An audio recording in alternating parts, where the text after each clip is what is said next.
कांग्रेस नेता राहुल गांधी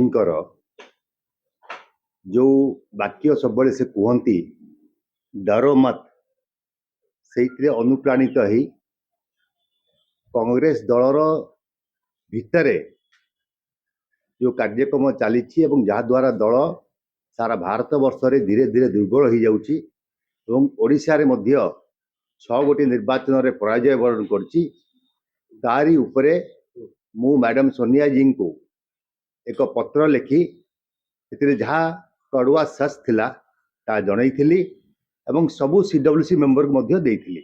परवर्ती अवस्था रे ता प्रेस रे भगट है मु धन्यवाद जनईबी समस्त इलेक्ट्रोनिक्स मीडिया प्रेस मीडिया केवल ओडिशा नुह जातीय गणमाध्यम को मध्य ए पत्र को गुरुतर सह नहीं समस्त या उपरे आलोचना कले दीर्घ सप्ताह धरी।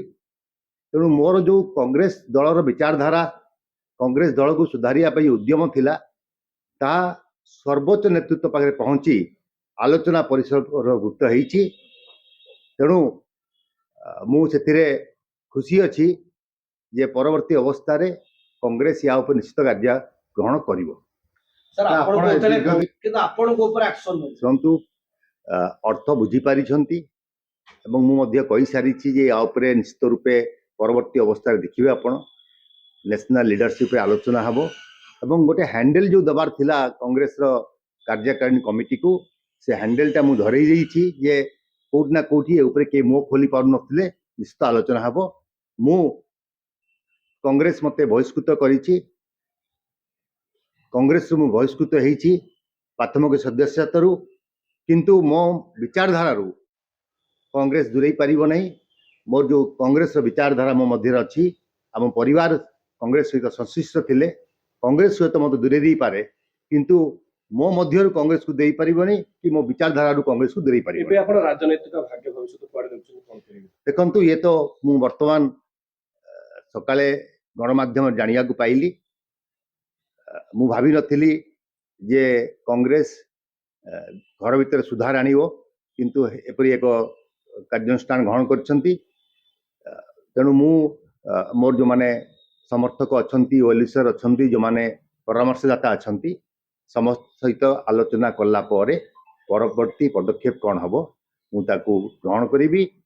मु खाली एति कही रखा चाहे मु 24/7 समाज कर्मी समाज पाई कार्यक्रम करे राजनीति तार एक प्लाटफर्म। तेणु आगो को चली विराम नबार प्रश्न ये प्रथम थर देखंतु मोर विचारधारा कांग्रेस सहित अच्छी रही सारी मुझे आउ अधिका किछि कहया उचित मने करू ये प्रथम थर नुहे आपन को गत थर मध्ये एंती करा जायछला पुनी आपन जियो वर्तमान मु से विषय रे कोनसी चिंता करी नाही। दल जेहेतु मते एक्सपेल कर देछि मोर सदस्यता विड्रॉ कर देछन्ती प्राथमिक सदस्य मते बहिष्कृत करिसंती तो मु वर्तमान कांग्रेस दलर सदस्य नुह विचारधारा मो भितर कांग्रेस दलर अच्छी कांग्रेस पई अच्छी किंतु मु कांग्रेस दल सदस्य नुह मु से ऊपर किछि कहवा उचित मने देखंतु जे आईना देखिबार साहस रखि थाए से सबुथि पई प्रस्तुत होई थाए। तेणु दल को जदि आईना देखई मोर विचारधारा को आईना देखई जदि मो ऊपर कोन कार्यानुष्ठान ग्रहण कराई मु ताकू खुशी ग्रहण करुछि एथि पई जे दल निश्चित रूप या ऊपर आलोचना करिवो आगो को दल आउ ता ऊपर तर्जमा करिवा आलोचना करिवा ठीक हबो नहीं। तेणु आमे राहुल गांधी को अनुसरण करूथुलु एवं तांकर जो गोटे वाक्य थिला सब बळे से कहंती जे कांग्रेस दलर जो माने कर्मी अछंती से माने होछन शेयर बाबर से कहा को डरंती नहीं डर मत। तेणु मु मध्य ता अनुभव करी कांग्रेस दल भितर जहाँ भूल होउची ताकू न डरिकी मु लेखिकी देइथिली किंतु परवर्ती अवस्था रे ताहा से माने निज ऊपर इम्प्लीमेंट करले नहीं पर को कहया पे सुविधा हुए। तेणु एथि अनुमान हला जे नेतृत्व आपन तो राहुल गांधी मरिका छाड़ी पुनी आपन कहउछन ताका आदर्श अनुप्रेरित राहुल गांधी आमर सर्वोच्च नेता यदि से भी भूल करिवे ताले आमर कहबार अधिकार अछि। तांकरी वाक्य जा थिला हमें रिग्रेट करना मु रिग्रेट करी नहीं या कहबार आवश्यकता थिला ଏବଂ ପରବର୍ତ୍ତୀ ଅବସ୍ଥାରେ କଂଗ୍ରେସ ପାଇଁ ୟା ଭଲ ହବ। ସାର୍ ଫଲୋ ତାର ତ ଆପଣ ଜାଣିଥିଲେ ଯେ ଏଇଟା ହବ ସାର୍ କଂଗ୍ରେସ ସାର୍ ଆର ପ୍ରଭାବଟା ଜିଲ୍ଲାରେ କଣ ମାନେ ପଡିବ? ବର୍ତ୍ତମାନ କଣ ତାଙ୍କ ପାଇଁ ସନ୍ଦେଶ? ଦେଖନ୍ତୁ ମୁଁ କାହା ସାଙ୍ଗେ ଆଲୋଚନା କରିନି ଏ ବିଷୟରେ। ମୁଁ ଆଲୋଚନା କରିବି ଏବଂ ତାପରେ ପରବର୍ତ୍ତୀ ନିଷ୍ପତ୍ତି ମୁଁ କହିଛି ଆପଣଙ୍କୁ ଯେ ମୁଁ ରାଜନୀତି କରିବି କରିବେ ଏବଂ କରିବି 24/7 ମୁଁ ରାଜନୀତି କରେ ଏବଂ ସମାଜର କାର୍ଯ୍ୟକ୍ରମରେ ମୁଁ ନିଜକୁ ନିୟୋଜିତ କରିଛି ଏବଂ ମୁଁ ଆଲୋଚନା କଲା ପରେ ପରବର୍ତ୍ତୀ କୌଣସି ରାଜନୈତିକ ଦଳ ଯୋଡି ହେବେ କି ନୂଆ ଦଳ ଗଠନ ଚର୍ଚ୍ଚା ହେଉଛି।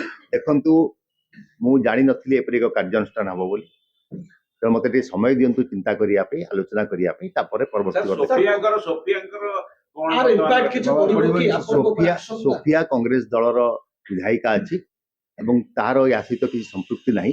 ସେ ତାର କାର୍ଯ୍ୟକ୍ରମ ନିଜେ କରିବ। ଆପଣ ପୂର୍ବରୁ କହିଥିଲେ ମଧ୍ୟ ଚିଠିରେ ବି ଆପଣ ସୋଫିଆ ନାଁ ବି ମେନସନ କରିଛନ୍ତି। ସେ କଂଗ୍ରେସ ଦଳର ବିଧାୟିକା ଅଛି। ଯଦି ବିଧାୟିକା ଅଛି ତା ନିଜର ଚିନ୍ତା କରିବାର ଶକ୍ତି ଅଛି। ତେଣୁ ୟା ଭିତରେ ଦୟାକରି ଯେହେତୁ ମୁଁ ପ୍ରଥମରୁ କହିଥିଲି ଯେ ୟା ଭିତରେ କାହାକୁ ମୁଁ ସଂଶ୍ଳିଷ୍ଟ କରିନାହିଁ, ମୁଁ ବ୍ୟକ୍ତିଗତ ଭାବରେ ଲେଖିଥିଲି ଚିଠି ଏବଂ ଯାହା ବି ହେବ ବ୍ୟକ୍ତିଗତ ଭାବରେ ମୋ ଉପରେ ହେବ।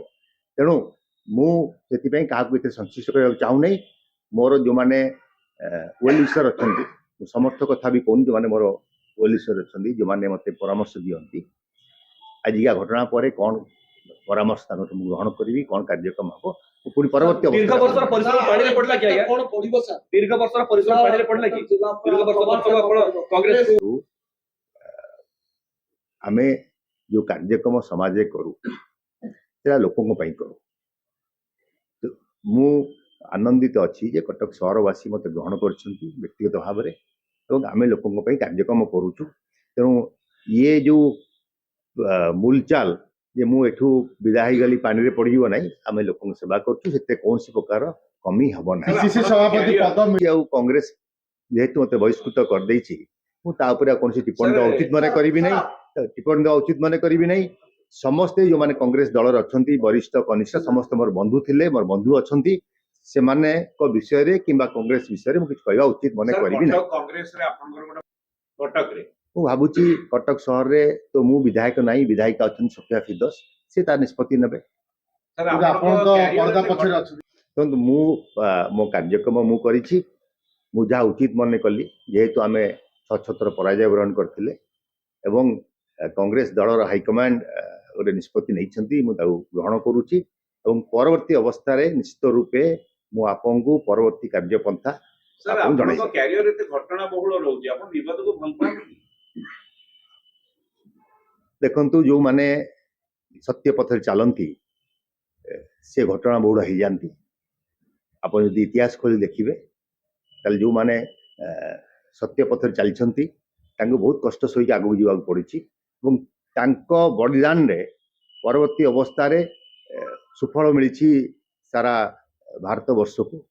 ତେଣୁ ମୁଁ ସେଥିରେ କୌଣସି ମତରେ ଚିନ୍ତାଗ୍ରସ୍ତ ନୁହଁ କିମ୍ବା ମୋର ଯେଉଁ ଷ୍ଟାଇଲ ଅଫ୍ ଫଙ୍କସନିଂ ଅଛି ସେଥିରୁ ତ୍ରୁଟି ବିଚ୍ୟୁତି କରିବି ନାହିଁ। ଆପଣଙ୍କୁ ଲାଗୁଛି ଯେ ଆପଣଙ୍କ ପରେ ଗୋଟେ ନୂଆ ଟ୍ରେଣ୍ଡ ଆରମ୍ଭ ହେଲା, ଅସନ୍ତୁଷ୍ଟ ଅଛନ୍ତି ଏବଂ ଆପଣଙ୍କୁ ଅନୁସରଣ କରିବେ?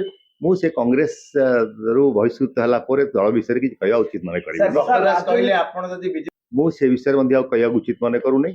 ଯେତେବେଳେ ମୁଁ ଦଳ ଭିତରେ ଥିଲି ମୁଁ ଦଳ ବିଷୟରେ କହୁଥିଲି, ଦଳରୁ ବହିଷ୍କୃତ ହେଲା ପରେ ଦଳ ବିଷୟରେ କହିବା ମୋର କୌଣସି ଅଧିକାର ନାହିଁ।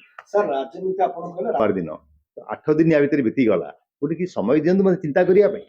କିନ୍ତୁ ରାଜନୀତି କରିବେ ନିଶ୍ଚିତ ରୂପେ ଲୋକଙ୍କ ସେବାରେ ନିଜକୁ ନିୟୋଜିତ କରିଛି, ଉତ୍ସର୍ଗିତ କରିଛି। ଶେଷ ନିଶ୍ୱାସ ପର୍ଯ୍ୟନ୍ତ କଟକ ସହରବାସୀଙ୍କର ଓଡ଼ିଶାର ସେବାକୁ ନିଜକୁ ନିୟୋଜିତ କରିବି। ବିଜେଡି ନା ବିଜେପି?